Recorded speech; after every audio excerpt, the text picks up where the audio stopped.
Hello everybody, welcome to our YouTube channel. In this video I'll show how to backup and restore text messages or SMS messages. So let's see how to do that.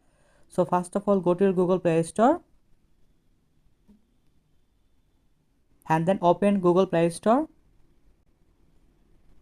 Super Backup and Restore. Please install this app and then open it. Okay. Use this folder, click on it. Choose allow. And in this you can choose and open SMS. Click here. Choose allow. And then again choose allow.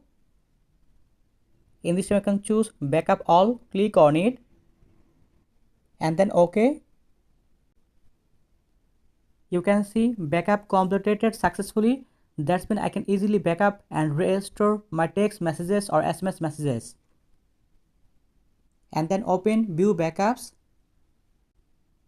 And then open it.